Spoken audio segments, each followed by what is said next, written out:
Good morning everyone, my name is Muhammad Karisna from class B, and today I am pleased to present our analysis of an academic study on sports coaching. The title of my presentation is High Performance Sport Coaching Institutes of Sport as Sites for Learning. In this presentation, I will discuss about high performance sport institutes and academic as sites for workplace learning, specifically for high performance sport coaches. Okay, first is study focus and research questions. Study focus. The study focus on examining high performance sport institutes and academies as sites for workplace learning, specifically for high performance sport coaches. It investigates how these institutions, which employ full-time coaches, serve as environment for professional learning and skill development. Research questions. Number 1.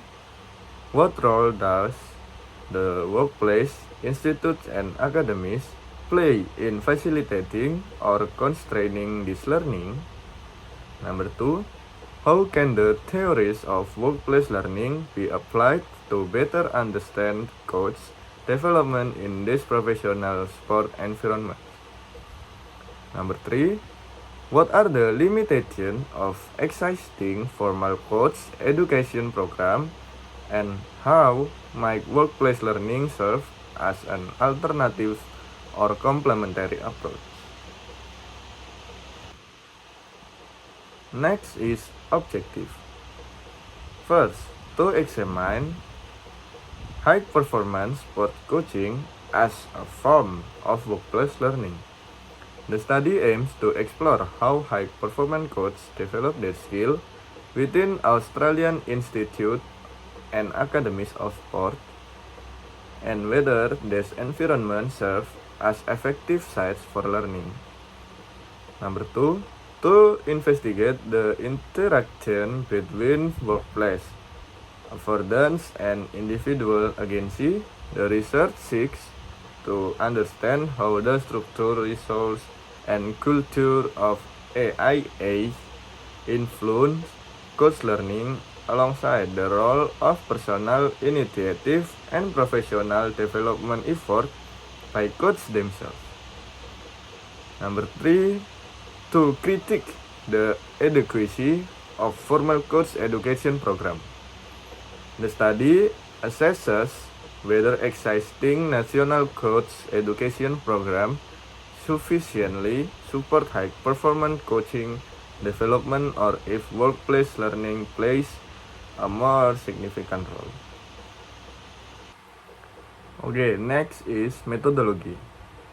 First, theoretical approach. The study is conceptual and theoretical, focusing on applying workplace learning theories to high-performance sports coaching. It discusses sociocultural and constructivist perspectives on learning, emphasizing participation in communities of practice and workplace interaction. Number 2, literature review. The study critically review existing literature on coach education, workplace learning, and high-performance coaching. It identifies gaps in research, particularly in understanding how coaches develop skills within professional sports institutes. Number 3, workplace learning framework. The author proposed that Australian Institute and Academies of Sport should be studied as legitimate workplace for coach learning. They compare traditional formal coach education program with informal experience-based learning that occurs in professional coaching environment. And last, future research direction.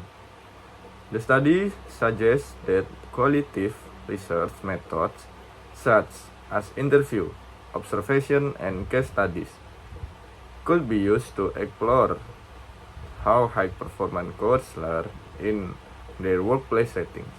It recommends focusing on the interaction between individual agency and workplace affordance in coaching development. Next is findings. First, Institute of Sport as Learning Environment. Australian High Performance Sports Institute function as legitimate workplace for coaches, providing structured and unstructured learning opportunities. And these institutes are central to athlete success, with coaches playing a crucial role in performance development. Number 2, limitation of traditional coach education. Existing national coaching programs are inadequate for high-performance coaching, relying too much on theoretical knowledge. And learning should be more experiential and workplace-based rather than only classroom-based. Number 3, workplace learning as the primary mode of coach development. Coaches primarily learn through workplace experience, interaction with peers, and self-direct learning rather than formal training. And learning is shaped by the individual personal agency, initiative, and the opportunities provided by the workplace. And next is challenge in workplace learning. High performance coaching is complex, dynamic, and demanding, yet lacks systematic learning support. And coaches face pressure from performance expectation, job insecurity, and political influence in sport institute. And the last, need for a structured learning framework. The study suggests adopting workplace learning theories to better understand and support coach development. And future research should explore how sports institutes can formalize learning structure for coach. And the next is conclusion and implication. The conclusion is, first, institutes of sports as learning sites. The article concludes that high-performance sports institutes and academies in Australia, while effective at fostering elite athlete performance, are underutilized as sites for coach learning and development. Number 2, inadequacy of current coach education. Existing coach education programs such as the National Coach Accreditation Scheme are insufficient in addressing the complex learning needs of high-performance coaches. This program often rely on outdated models that fail to provide authentic experiential learning opportunities. And the last, need for systematic research. There is a pressing need for systematic research into how high-performance coaches learn within this institute to better support their professional growth. Okay, and now the implication.